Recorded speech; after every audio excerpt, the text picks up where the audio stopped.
Shall we just crack on then? Aye. Right, lovely job. Folks, welcome back to Brew Time. I think this is episode 58, and this week we've got Johnny Ward. How you doing, Johnny? Good, mate. How are you? All good, pal. All good. Thank you very much for agreeing to come on. I know you're a busy man. Try my best. You came up on my radar initially because of the Atlantic Dash. I've been following because of the, every year they do the Talisker Whiskey Challenge. I've been following some of them. So when you guys were going to go and do your challenge, it popped up on my feed. I was like, oh, I'll follow that. And that's how you came on my radar. Now, obviously, I started digging a little bit deeper with you. My God, you're a fascinating character. You've been up to a few things, haven't you? Yeah, it's kind of picked up the pace in the last 2 years because I'm 37 now, and pretty much the whole way. Oh, sorry, mate. Sorry.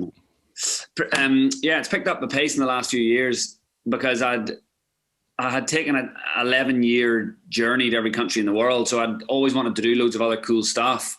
Yeah. As well as that, but I was so consumed by the every country in the world thing that I couldn't do anything. So then, as soon as I finished that in 2017, I've been doing some more crazy stuff. Yeah, fantastic. Well, shall we start with that then? Normally, what I do is right at the very start, I'll go, okay, what's your name? Who, what have you done? Where have you been? Over to you. So if we do that initially, and then we can go from there. Sure. Johnny Ward, over to you. Hi, so yeah, my name's Johnny. I'm from Ireland. You can probably pick that up from my accent. And by trade, I guess I would be called a blogger. I'm a blogger at OneStep4Ward.com with the number 4. I'm in my mid-30s. Some might call it late 30s, unfortunately. And over the last kind of 15 years since I finished university, I've used my blog and my life to show, or what I hope to show, that you can come from a single parent family, from a working class background, and still do cool stuff with your life and achieve big things. And you don't necessarily need that privilege in your life, people, to do that. So my blog kind of got a little bit famous when I did a 10-year journey to every country in the world. And then since then, I've been trying to climb the 7 summits, the highest mountain in every continent, the North Pole, South Pole. And I've been doing loads of ultra marathons and cycling across countries and rowing across oceans and stuff like that since then. So that's in the last few years. Oh, so and your next thing is, well, not your next thing, but like you're setting your sights on Everest as well, aren't you? Yeah, I've just with signed the up 7 highest peaks. Yeah, that's right. Yeah, I was supposed to go basically last month, but obviously COVID last year, all the 7 summits that I'm doing all been pushed back a year or two. So right. I've got Denali, which is North America's highest, next summer, which was again supposed to be this summer. So then Everest is the following year again still. Mega. So how long did every country in the world, how long did that take? Quite a long time, to be honest. So I went, like I say, I'm 37. So I finished uni at 18. I finished school at 18, then went to uni until I was 22. Uh-huh. And then basically I finished in 2017. So that was 4 years ago, 33. I finished. So basically from 23 to 33. So it took me a decade. And I wanted to do it properly. I know like a lot of social media people are trying to rush around an hour in each country and all that. I wanted to try to do kind of 10 days, at least 2 weeks in each country, and sometimes like 6 months in India and Brazil and stuff like that. So it took me a decade of almost full-time travel. Wow. So what, you were constantly on the road from one to the next, or did 10 months a year, yeah. And then I do 9 or 10 months travel, like 2 nights, 1 night, 3 nights, you know what I mean? Just constantly traveling. And then I'd burn out and go back to Thailand where I'm based and try to recover in Thailand for 2 or 3 months and then start it again. Nice. You're up in Chiang Mai, aren't you? Is that right? I'm building a house in Chiang Mai, but I'm actually, originally I was in Chiang Mai, but I've been in the last kind of 8 years, I've been in Bangkok, but I'm when my house finishes, I'm back to Chiang Mai. Yeah, I spent a little, just a matter of weeks up in Chiang Mai. Loved it. Absolutely loved it. It's beautiful. Up in northern Thailand's beautiful, isn't it? Beautiful. And the weather's a bit more forgiving. You know, I've got Irish pigment, so like I can't be dealing with the heat too much in the sun. So the north's a bit more forgiving. Phenomenal. How long do you have for this? How long have we got for a chat? At least half an hour is fine with me, mate. Cool. Right. What I suggest we do then is we crack straight on with the questions, because they can often take us down all manner of different avenues. So Right. we'll crack on first with them then. We'll go to Patreon first, to the clan. That's over at patreon.com/TeapotOne. First one, Matt Jordan. I hope you're both well. I have a fairly simple question. Do you think there will ever be a day where you'll run out of challenges or places to explore? If so, what then? Ooh. Yep. Right into the deep end. I don't know, mate, but I've had a few projects that have been cancelled. I had a TV show that was cancelled, actually, that was going to go from Bangkok to Belfast. I'm from Northern Ireland, by tuk-tuk. So like from my new home to my new home by tuk-tuk, and that got cancelled. So I couldn't do that. And I have this really cool idea to do around the world in 80 days, but with cargo ships across the oceans, following the book's journey. I want to do that. And then also over the last few years, because of all the contacts I made from like that kind of hardcore travel to like Libya and Yemen and all that, I made loads of cool friends in what people would say are strange countries to visit. So I've been running a lot of group trips through my blog to like Iraq and Afghanistan and Yemen and stuff. And I really get a lot of joy out of showcasing countries that people generally avoid and showing the other side that you don't hear in the news, where normally it's all bombs and beheadings, but actually beautiful functioning countries. And I really enjoy doing that. So I'll continue to do that for the rest of my life as well. I can't imagine I'll ever run out, no. Yeah, that's the beauty of travel, isn't it? Is that especially like overland style travel, where you're not doing a package tour type thing where you fly in, you get bussed to a hotel, you get shown around the tourist bits, and then you foxtrot Oscar back out. When you're actually traveling across the ground and meeting the real people of the place, you very quickly realise that everyone's the same, aren't they? You know, you might speak a different language, you might worship different people or different ideas, but most people are exactly the same. They're good people. They're just looking after the families. They'll help you if they can. That's something that I find is very grounding with travel. Travel broadens the mind, doesn't it? And it broadens the soul for sure. Yeah, and I think like also to have the opportunity, if you're fortunate enough to have carved out a way to make your money online, to work online essentially, then you've always got the opportunity, even if it's not travel, to, as you get older, even with kids and stuff, to live in different countries. You know, obviously I've been to every country, but it'd be cool for me to go and live in Japan for 6 months, or to live in Mozambique for 3 months. You know what I mean? So I could always, definitely. I would love to do something like that. Well, shall we touch on that then? Because I'm sure everybody is out there screaming at their either screen or their phone at the moment, going, "It's all well and good, but how do you afford that? How do you facilitate like this dream lifestyle that you have?" Well, first of all, it's not such. I mean, yeah, it's a cool lifestyle, but no lifestyle is perfect. And Instagram, and I hope I'm not as guilty, but I'm sure I fall into the trap. It's not all cocktails on the beach. You know what I mean? I still have to grind it out on my laptop a lot of the time as well. But yeah. My story's gone viral a few times. When I finished my journey to every country, it went viral. It went a little bit viral there with the row, and when BBC kicked it off. And also I wrote a blog post back in 2015 when I made my first $1 million from my blog. And when those hang on, my first $1 million. We live different lives. When those stories all went viral, like the comments and stuff, when I wasn't used to being on mainstream media all over the place, and everyone's just like, yeah, rich parents. And I'm just like, you guys don't have a clue about my story at all. You know what I mean? And people are very quick to think that. So yeah, I come from quite a different situation. I was born in the Republic of Ireland, and my father was a really bad guy and in that prison and blah, blah, blah. And then we moved to the north of Ireland to escape that in the middle of the night, all this dramatic situation. And I grew up single parent, and we were on welfare on the dole for over a decade. And anyway, my mum was always very supportive of like me following my dreams and all that, and big into education. So despite that, like she was always teaching me I can do what I want and be what I want. So then after university, first of all, uni was like barely a choice for me. It's just like go to uni. So I did that. And after uni, I went on a gap year to Thailand. Gap year, but my mum had no money to pay for a gap year, so I had to work. So I was I taught English in Thailand for a year, which is how I ended up learning the language and falling in love with it. And now, obviously, I'm free. I've moved back there, so I couldn't travel in my gap year. I had to work, which was great. And I taught English there for a year. And then I traveled around Asia for 2 or 3 years. And every time I ran out of money, I would fly I had a contact in South Korea, and I would work in these English camps in South Korea. and they would give me $2,000 or whatever tax free, and I would use that, travel again in Asia, run out of money back to Korea. But I was traveling super cheap, like £5 a day, Bangladesh, Sri Lanka, Nepal, sleeping rough in bus stations and docks and all that. And then I got to like 27, 28, so 10 years ago from now, and I was like, oh God, I'm getting into my kind of mid to late 20s.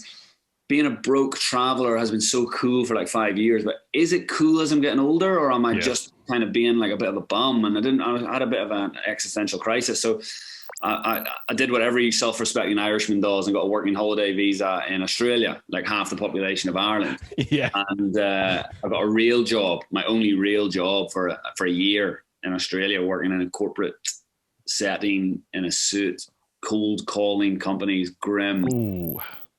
But anyway, during that time, I knew I was miserable. I was like in tears on a Sunday, thinking I've got to join the grind again on the Monday, and it was really affected my mental health. And I started to read about, that was just the first wave of bloggers. This was pre-Instagram, pre-YouTube 10 years ago, and just started to hear about bloggers kind of making a living from blogging. Some people making $1,000 a month, some people making $2,000, and a guy called Nomadic Matt, who's quite a big blogger, making $3,000 a month. And I was like, whoa, I've done loads of cool stuff over the last few years. Maybe I can show people my lifestyle and show them that they can do what I'm doing.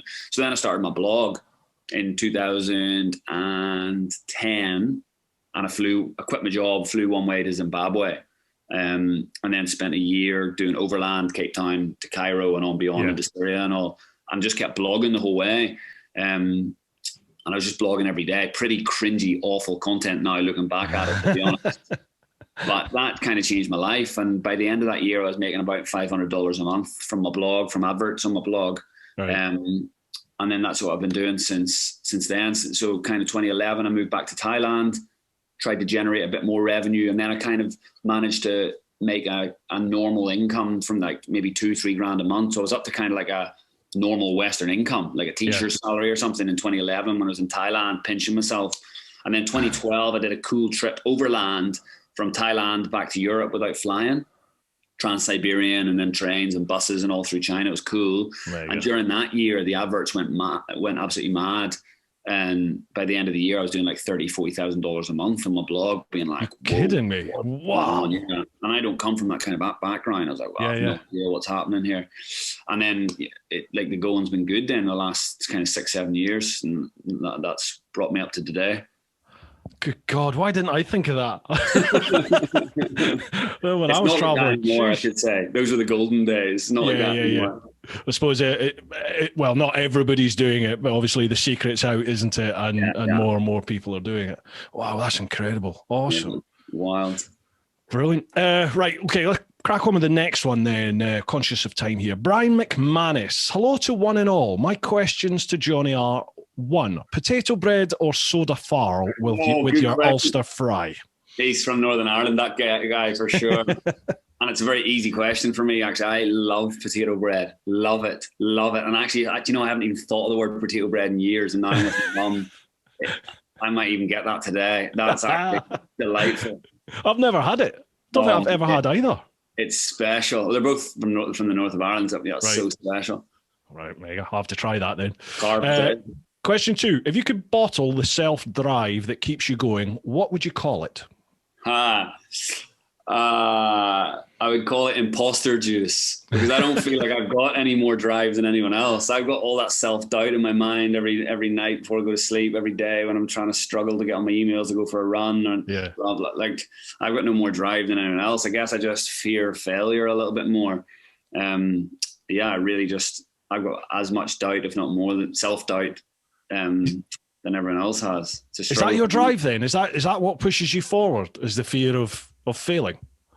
I always really didn't want to live an average life, and I was obsessed with the concept of not living an average life. And I feel like we're very lucky to be born with a Western passport, with a Western currency as our currency. Absolutely. Healthcare and education. So we've already been given a huge leg up versus the rest of the world. So I wanted to make sure I made the most of that. And then also, like, growing up without any money, I remember being like having quite a lot of anxiety as a kid financially. So then that's what made me want to be financially free. But actually it's the physical. I'm sure the question is more about all the physical stuff I've been doing recently. And I just feel like, I feel very, very, very fortunate to be able to just think, okay, I'm going to row across the Atlantic. Okay, I'm going to cycle from Malaysia to China. Okay, I'm going to spend 2 weeks running in the Sahara or whatever. You know what I mean? I feel very, very fortunate to have the time that I can commit to train for that kind of stuff and then to do those expeditions, because your whole life goes on pause. And again, I want to make the most of the opportunity. I'm lucky to have it, and I want to make sure that I feel like I've used it. Going back to the Atlantic row there, something that really struck a chord with me was that you almost sound disappointed at how unphysical that challenge was compared to what you thought it was going to be. But you sounded like you were taken aback by how hard mentally it was. It was almost like the total opposite of what you expected. Completely spot on, mate. That's basically the entire gist of how I felt about it. So first of all, like when I heard about rowing the Atlantic, I thought like, God, 2 hours on, 2 hours off, 24 hours a day, 2 months, like must kill you physically.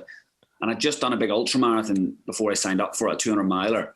I felt really fit. And I was like, right, I'm probably fit enough for this now, but I don't know, maybe I need to be even fitter. And I'm like, God, I don't have to train so hard. And anyway, to cut a long story short, then I got into the community, and then I started my row or just before the row. And I realized like, it's not actually that physical a thing. And I feel like you get too much kudos. I feel like I don't deserve the kudos that I got online for rowing the Atlantic, because it's not actually that physically hard. Anyone can do it. All you have to do is sign up to suffer in a terrible, uncomfortable space and have no privacy and only time to think about your life and all the stuff you've done wrong. So you have to suffer in a tiny little space, but actually physically anyone can do it. And I mean anyone. I mean like a 12-year-old to an 82-year-old. Mm-hmm. And I was hoping, like you kind of touched on there, that I was going to be joining like with Everest. I know that it's quite fashionable to say that, oh, Everest is just a rich man's plaything, blah, blah, blah. But obviously, as someone who's done a lot of high altitude mountaineering in recent years, everyone who does Everest is a legitimate beast.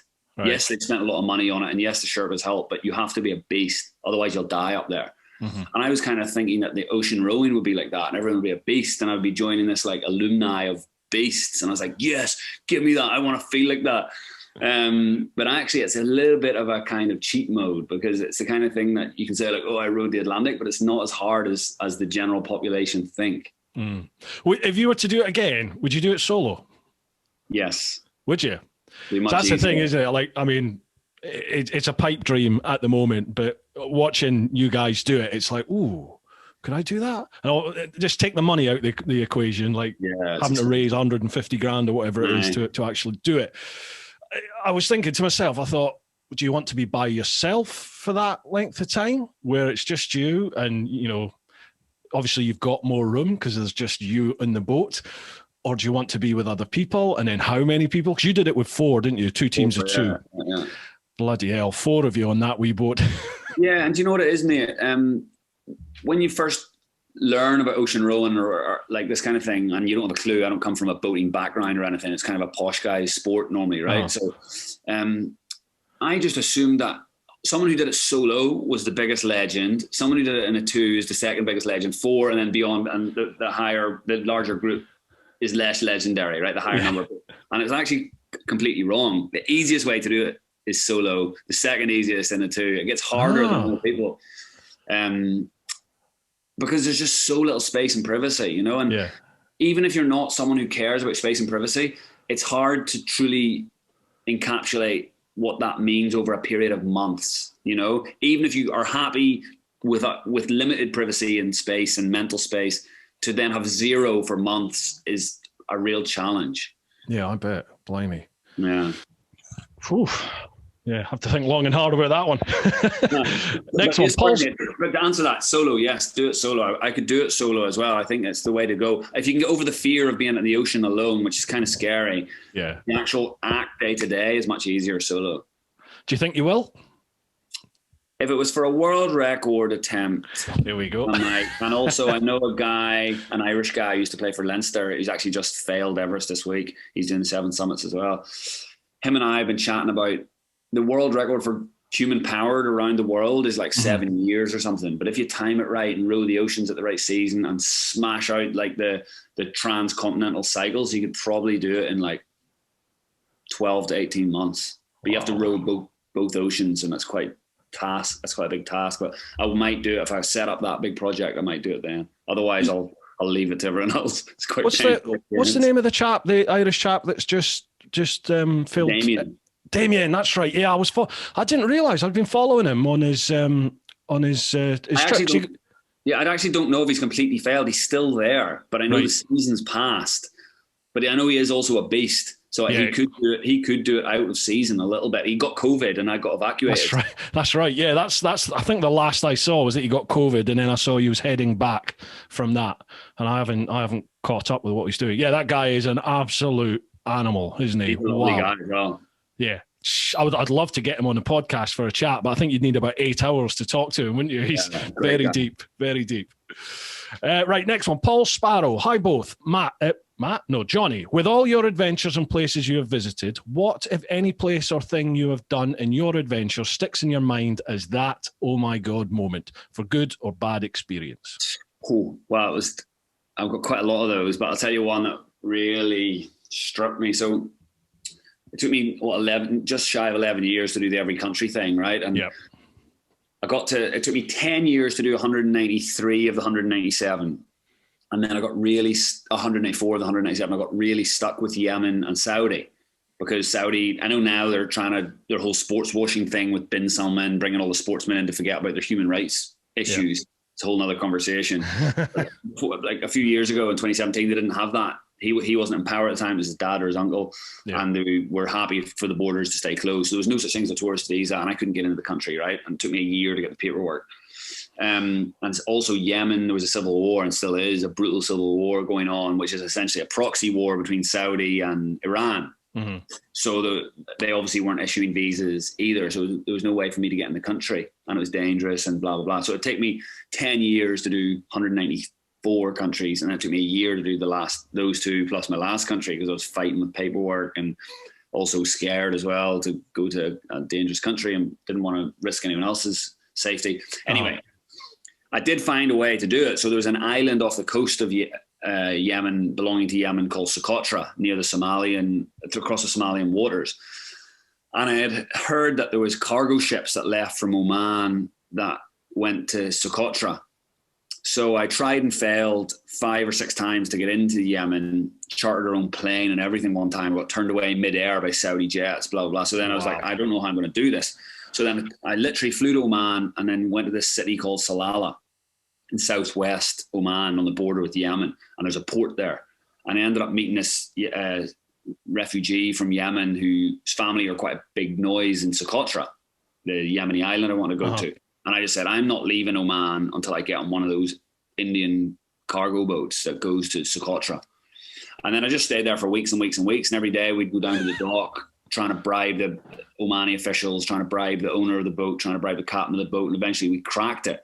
And then I spent 4 days on this cement ship, this like wooden cement ship through the Somalian waters. And eventually it got me into Yemen, and we'd already contacted the immigration.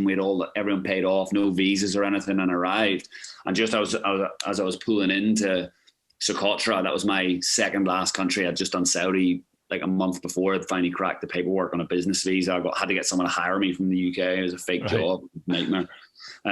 Anyway, and my last country was going to be Norway, and I'd saved that for a big celebration. So this was essentially, in terms of difficulty, my last country. You know what I mean? Yep. So I was pulling into the island on this cargo ship, and I was like, tears in my eyes, and all these dolphins just were escorting the boat into the dock, and I was like, fuck yeah, I've finally done it. Yeah. It was beautiful. That's mega. Mate, you'd need those millions from your blogging to celebrate in Norway. It's bloody expensive there. Oh, man. I went on St. Patrick's Day, so we were in these Irish bars buying rounds of Guinness, 14 quid a pint or whatever. It's breaking my heart. Beautiful country though, isn't it? Beautiful, beautiful people, beautiful country. Absolutely. Yeah. Yeah, can't say enough about the place. Right, Paul Creasy, question to Johnny. Has there been one country that you couldn't wait to get out of and would never revisit? Yes. I had a wild experience in a small country called Guinea in West Africa. All right. Not to be mistaken with Guinea-Bissau, and not to be mistaken with Papua New Guinea. Uh-huh. It's kind of south of Morocco in the kind of southwest of Africa. Is that below Mauritania? Yeah, below Mauritania, but below further still, yeah. Yeah, got you. God. So to get into the country, I went on the back of this like 15-year-old's motorbike for like 11 hours through the jungle. Yeah. We crossed into this, through the rivers and all that, modified the bike so the exhaust is up here. So we're going through rivers and everything. I'm soaking wet. 11 hours. And then I arrived to the capital called Conakry. And it's far from beautiful, the capital, and it's got kind of a dangerous reputation, whatever. I've just spent a year traveling through a lot of scarier countries in Africa. So I'm okay with all that. Couldn't find any accommodation. End up, some Chinese guy has got a Chinese hotel at the port for the Chinese to bring in all their stuff that they're going to be selling around the continent. Pay 100 quid for this crappy little guest house, cockroaches all over the walls and everything, rank. Eesh. Anyway, I stayed there. I was like, I know I normally try to spend 2 weeks in each country. I spent the worst day getting in here. I've been here now 3 nights, 4 days. I said, I'm getting out of here. I'm going to Guinea, the country in the north, which is cool. Yeah. Former Portuguese colony. I was like, I'm getting out of here. This is scary and it's sketchy and it's nothing going on. So then I had another guy on a motorbike pick me up in the morning at like 10 a.m. And I go downstairs at like 7 a.m. to the hotel in Conakry, and the Chinese girl working behind the counter, and I can just hear gunshots in the street. And I was like, what is going on? And I was like, anyway, listen, I've got this guy coming. I'm just going to have a quick coffee, and I'm going to go on this guy's motorbike and try to get to Guinea. It was going to be another 15 hours in the back of a motorbike through the jungle to leave the country.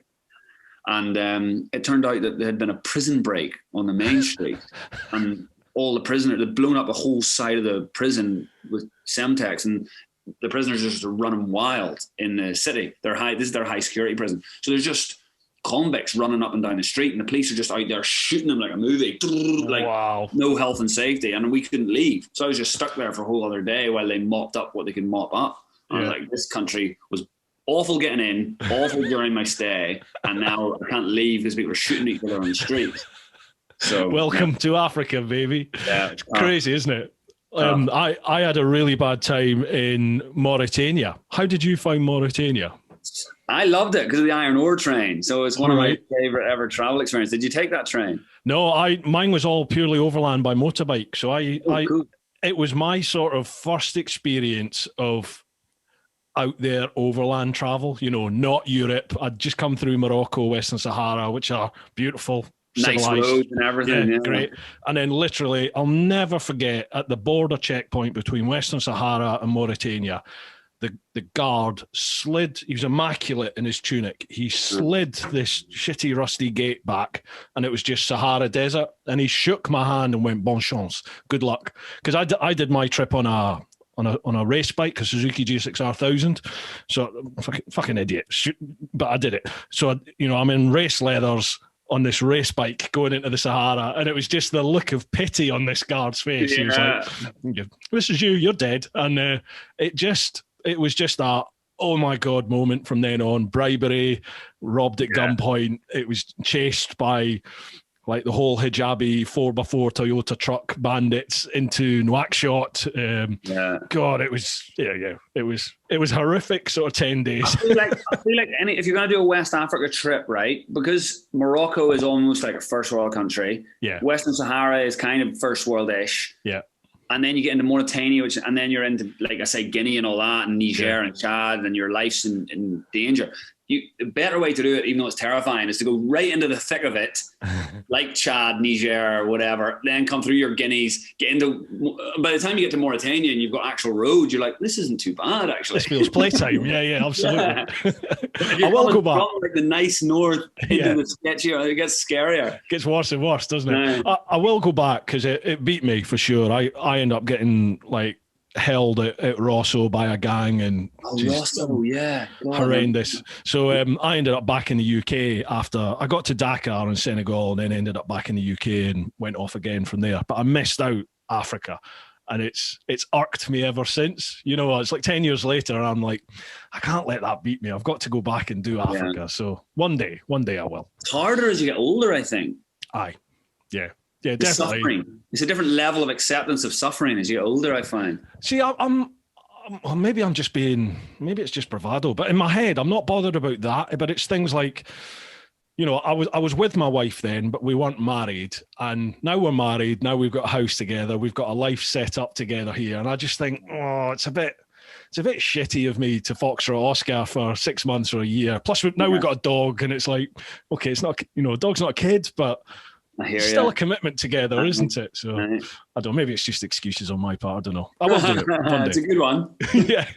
Next one, Stuart Bailey. When you got to the North Pole, did you find yourself on the naughty or nice list when you met Santa?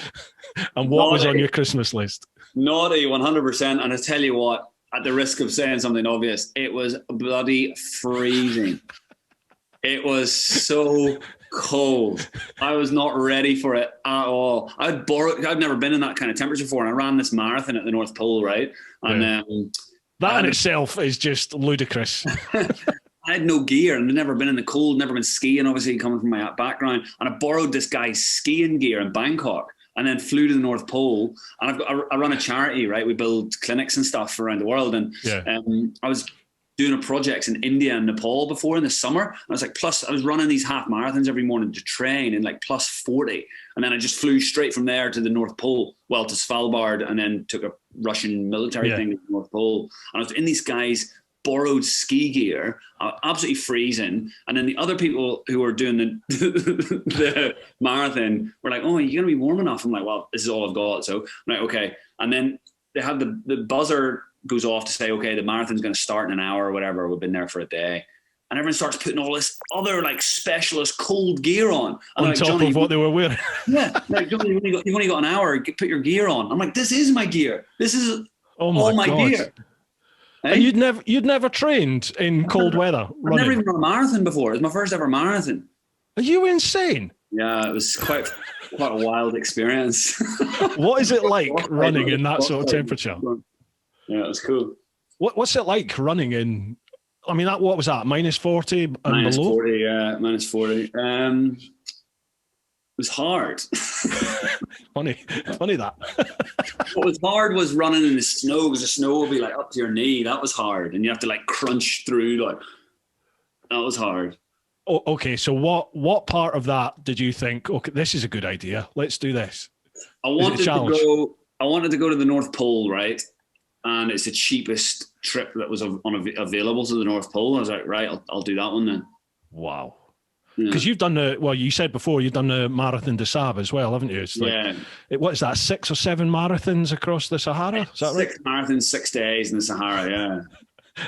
Damien also did that, actually. That was kind of, I think it's like, women are going to hate me saying this, but I think it's kind of like childbirth. Not that I would obviously experience that. That you people are throwing things at you right now. I know. I'm sorry. In that, women go through this really painful experience and then go round 2 again quite frequently, right? Mm-hmm. Like your mind or whatever chemicals it releases, you kind of forget the pain. And I kind of feel like that when you do ultra marathons or endurance. Like, I do remember on day 2, I did a double marathon and I was dead, right? It was like 80 miles or something in one day, and it was brutal. It took like 15 hours, 18 hours all through the night. And I got back and threw my bag down. We have to sleep kind of rough in the Marathon des Sables. And I was like, that was the worst day of my life. It was the most painful thing I've ever experienced. And I genuinely remember thinking that sincerely. But now looking back on it, I was like, no, I don't actually feel that bad, to be honest. and I could really consider doing it again, despite... No, but I specifically said I would never do it again when I was doing it. But now I kind of feel like, yeah, if my friends were doing it, I might do it. And you just forget the pain that you're in. It was the same with the North Pole. I forget how cold I was. Yeah. Bloody hell. I can't even. I mean, you might be able to guess that running isn't top of my list of things to do. But wow, sounds horrific. Anyone can do it, mate. It's the easiest thing. You just have to get off the couch and do it. It's the easiest thing. That's it, isn't it? I think that's pretty much the same with just about any challenge out there. If you've got the strength of mind and the drive to do it, you'll do it, won't you? Whatever it is in life, if you keep that strength of mind and the focus, you will achieve it. You will do it. And that's what I really hope my channels do. I don't want people to be like, oh, that guy's done loads of cool stuff. That's really cool. I want people to look at me and be like, that guy's such a normal guy. If he can do it, I can do it. That's what I want the message to be. Not, look how cool this is. I want to be like, look at this cool thing that a normal person can do. You can also do it. 100%. Yeah, I was the same. It was, for me, I documented my trip and I just wanted to show people that part of the reason I did it on the bike I did it in and the clothing I did it in was that it doesn't matter what you ride, where you come from, you can do it. Just set your sight on it and do it. Go for it, and you'll exactly. It's the commitment that's tough. If you genuinely mean the commitment, that's half the battle. Yeah, it's only over when you either finish and say it's over, or you give up. That's really the only two choices. Yeah. Next one, Pete English. Hi guys, hope you're both fitting well. Fantastic achievements, Johnny. Bravo. Question: would you rather be able to talk to the animals or speak all foreign languages? I just went through two different answers there. I think that's what I was going to say. So, I really want to speak all the languages. Of course, I love languages, right? Yeah. But no one else can speak the animals, so you have to choose the animals. But actually, I would love to speak all the languages. I would love that. But just because you'd be the only person in the world capable of speaking to the animals, you can't turn down that. So it just has to be that. What would you ask them? And what animal would you want to talk to first? I love animals, mate. I love them. It's like my whole world revolves around them. I don't eat meat, and I just find myself so enamored by the nature of them. I just love them. I don't know. I actually really used to want to have a pet chimp until I started getting into animal rights and when I gave up meat and everything, I realized and it was one of the worst heartbreaking experiences of my life, learning that ethically you can't have a pet chimp. I'm like, what? When I asked the question, the first sort of, it's two animals popped into my head, and both are primates. One's a gorilla, silverback gorilla, and the other one's an orangutan, just because they just look so wise, don't they? When you look at them, you're like, okay, there's an animal that's seen it, done it, and is just looking at us going, you're fucking idiots. Just I went to that. I went in Rwanda. I was in the Congo, and I went to see those mountain gorillas in the Congo. Oh wow! And you see the silverbacks like walking around the place, and mate, they couldn't give a shit about the humans. Like they just understand the hierarchy of power, and they just see you. You have to stay away from them, obviously, with risk of disease and everything. But you see them in the wild, and then the silverbacks with their tribe or pride, or whatever you call it, with gorillas, a group, I think it is, and the silverback just sees you. You're not allowed to look at him. The guides are telling you, like, don't look at him. And he just doesn't care because he knows that if you were to challenge him, he would just rip your arms off, Wow. Yeah, I was supposed to, one of my charities that I did my trip for was Born Free, and I was supposed to do that when in Rwanda. I was supposed to go and see the gorilla sanctuary. Well, not the sanctuaries. They're going to take me out and see the gorillas wild, and go and see the orangutans over in... blimey, just off Indonesia. Borneo, I forgot. Yeah, Borneo. Sorry, I couldn't remember the blooming name of it. I was supposed to go and do all that, and it just didn't work out. But I'd love to. You're still young, mate. Yeah. Right, next one. Philip Martin. Hi both. Johnny, what a life. Well done. Truly inspirational. Questions about food. What country are arepas originally from, and why are they from Venezuela and not from Colombia? Arepas, Arepas. Oh, God, let me Google it. And his next part is, if you had to rate countries only by the quality and variety of their food, which ones would make it to your top 3 list? That is what I thought it was. Oh, so sorry about that. Arepas, those little potato sandwich things. Yeah, okay, I don't know why in Venezuela, but yes, countries and food. I love this conversation. I've thought about this long and hard, so I don't know. He said top 3 in the rankings, right? Top 3. Food countries, top 3, okay. Thai, obviously, where I live. Indian. There's 5. I'm sorry to ignore the question. Thai, Indian, Mexican, Lebanese, Italian. Nice. Not in that order, though. It depends, like how hungover I am or whatever, depending what I want first and foremost. Do you go for like Thai food, or do you go for the Western dimmed down version? Come on, mate. I've lived in Thailand since 07, so I'm deeply ingrained with chilies for breakfast. Oh man, I remember in Thailand, it was just when you go and ask for your food, and the lady goes, "You want it? Do you want it spicy or do you want it spicy?" And I'm all just not spicy, not spicy. Oh, okay. And then they hand it to you and they just sort of look, you can see like everyone from the kitchen coming out. It's like, this is the hottest we've got, fat boy, eat it. It's so funny, mate, because like I said, I've been in Thailand over a decade, and now I'm just so used to chilies, right? So when I come back home, people think I eat really spicy food. Little do they know that when I'm in Thailand with my missus, she laughs at me for the level I eat. She says I eat like a baby. Next, different levels of what's possible. Totally. That's some good countries that you listed there for food, for sure. Yeah. Lebanese, that's interesting. I had a mate of mine, and he was living in he lived in Lebanon for a little while. Food's gorgeous, isn't it? Cool country. Really nice. Beautiful women. Actually, unfortunately, beautiful men too. So it's tough competition. Beautiful food, beautiful country.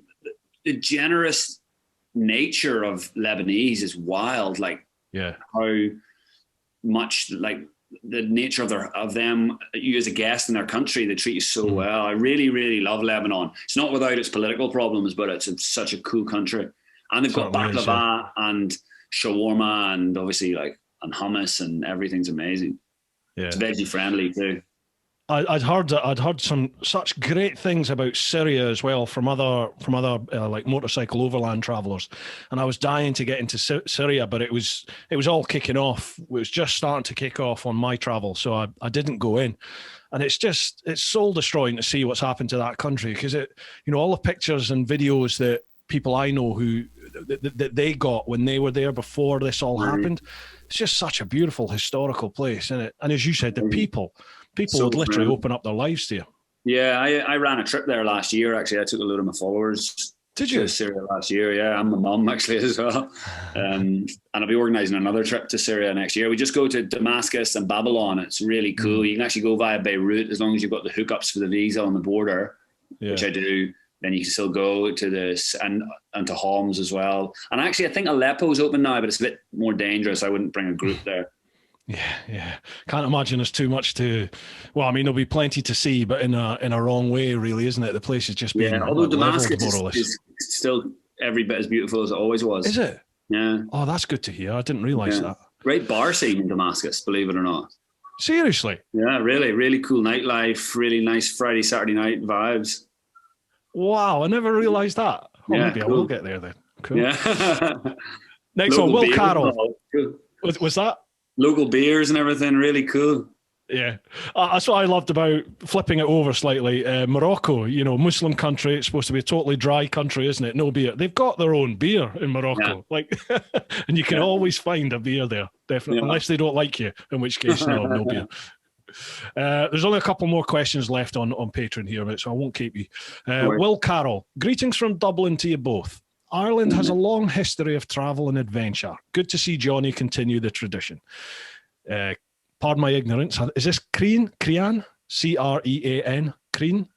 The name? Yeah.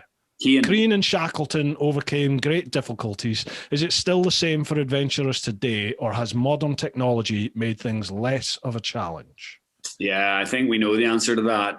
And actually, I'm guilty of it as a blogger too, but I feel like YouTube and Instagram even more so has certainly reduced the romance of travel, when I first started traveling back in 2007 on this every country thing, there was no blogs really, and no Instagram, no YouTube. So you had your Lonely Planet, and that was the height of it. So you still had to go and get lost in countries, ask people, where should I go? Should I do this? Should I do that? And now it makes me so sad to turn up to a cool country and there's one famous waterfall or one famous viewpoint, and there's just a queue of people there with their phones wanting the exact same shot because they've seen their favorite Instagrammer do it, and they bring a special dress to put on just so it flows nicely and all that. And it just really breaks my heart that the romance of travel and like you said earlier about breaking down cultural barriers and educating you, and now it's just all about getting the right photograph and then hit so you can brag online about it. And so that really upsets me that travel's become that. But there is still places like when the guy asks about the exploration, there's still places that you can go if you really want to explore the world. The thing is so I'll give you 2 ticks. I'll just apologies. I'll come straight back. I've just got to sort this dog out. Apologies. Sure. Sorry, mate. It's all right, man. Don't worry about it. No worries. My dog just met the window cleaner for the first time. So that's what that was all about. Obviously, I'm from Ireland, but my sister moved to London years ago, whatever. My mum was still in Ireland. And then my mum's moved up to Whitley Bay here where I am right now. Nice. And to be closer to my sister and extended family. So she's just moved houses and new houses in. And it's like the kitchen isn't in and the living room hasn't been built and all that. So it's all chaos. Yeah, gotcha. All fun and games, isn't it? Right. Right. There's only a couple of questions left, so we'll wrap this up. I'm really sorry about that. I just wanted to be involved in the conversation there to make sure it's no problem. Totally understand, man. Totally understand. So yeah, we were chatting about the topic Will Carroll brought up about, is travel today made easier because of technology? Yes, and you were mentioning about how social media has had such a big impact.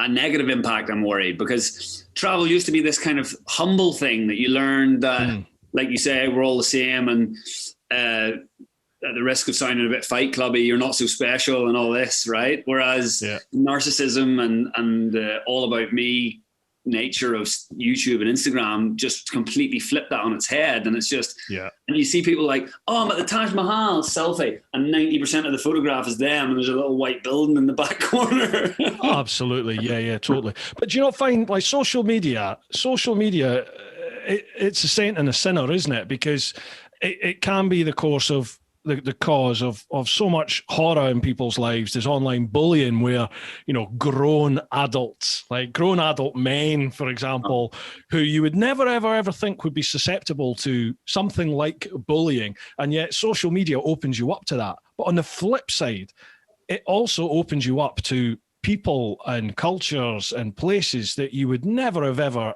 have any experience of. And I think it's one of those things, isn't it, that you can go down one or two paths with it. You can go down that narcissistic path, and it's all very much look at me, look what I'm doing. And you can also use it to meet new people and explore new places. Definitely, for sure. There's like a massive scope to do well, and like the charity that me and my buddy co-founded, we've raised over $250,000 all to do loads of cool projects around the world for developing communities.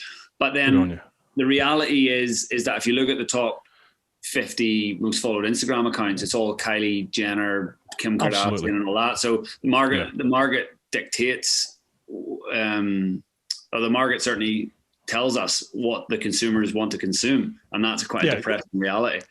Yeah, definitely. Yeah. In my niche in the motorbike world, you put reasonably good looking lassie, scantily clad, next to a bike, that video is getting clicked. It doesn't matter how good your thumbnail about the latest new bike is. Exactly. The one that's easy on the eye, that's going to get the most clicks for sure. But that's human nature, isn't it? It's true, and we can just choose to ignore that and create our own little world where you hope to use your social media for something positive, and you hope to showcase some cool stuff. And I guess if it doesn't affect us, there's that whole argument, like, if it doesn't affect you, keep your mouth shut, but then are you complicit in allowing it by not coming out and saying something? Maybe you're complicit. So it's a difficult thing itself, isn't it?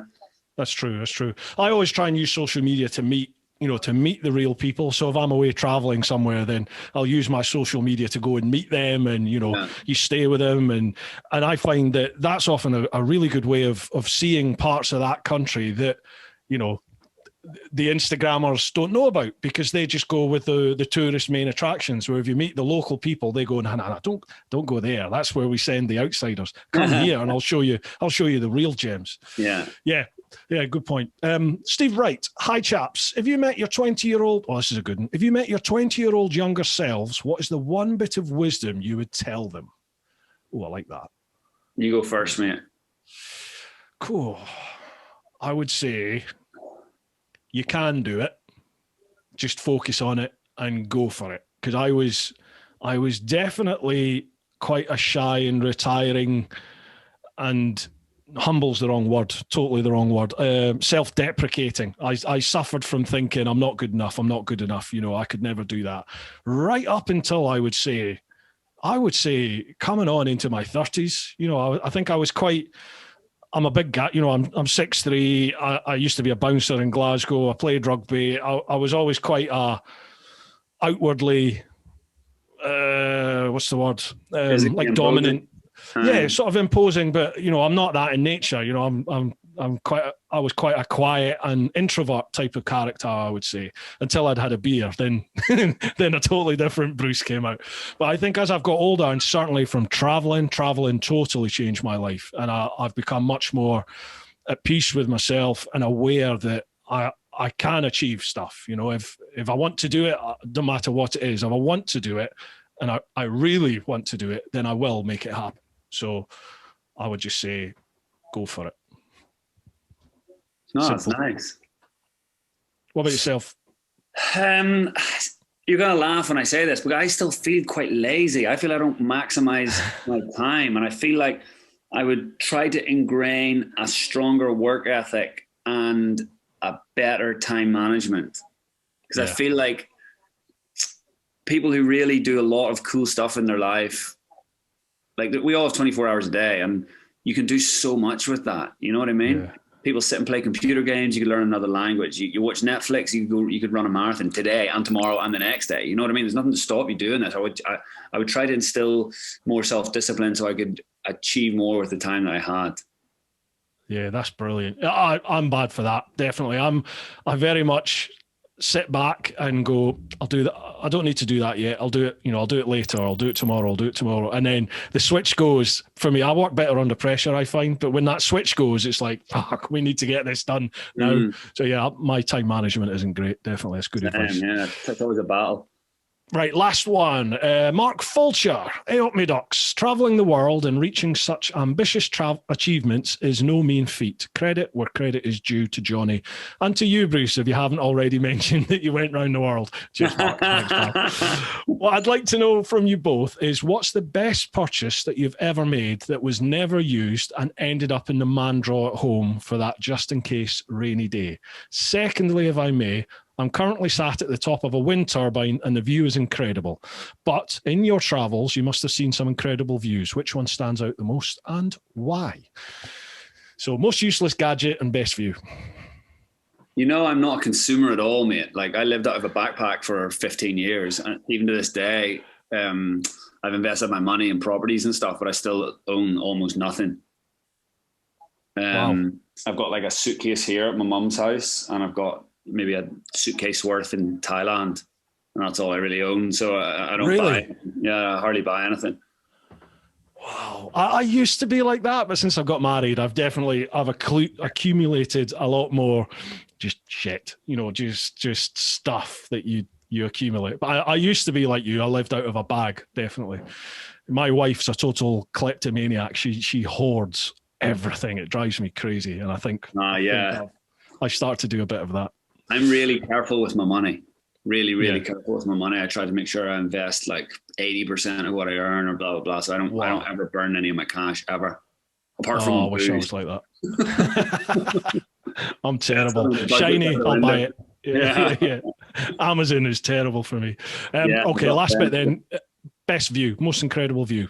And why did it stand out? Well, oh, wow.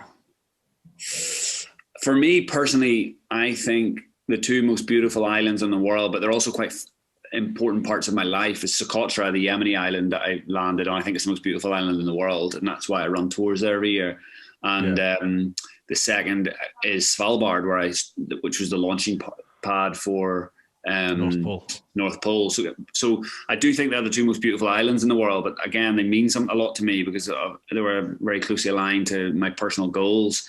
I mean, it's hard to ignore. I've been in and out of Nepal. We built a few libraries and stuff in Nepal. So I'm in the Himalayas a few times. And obviously I've got Everest coming up. So that always, like, the hair on my arm stands on end looking at that, because I think they look so big, those mountains, and the thought of standing on top of it is like both intimidating, but I find it quite inspiring as well. So for me, normally it's mountains and like vast landscapes rather than beaches and traditional beauty.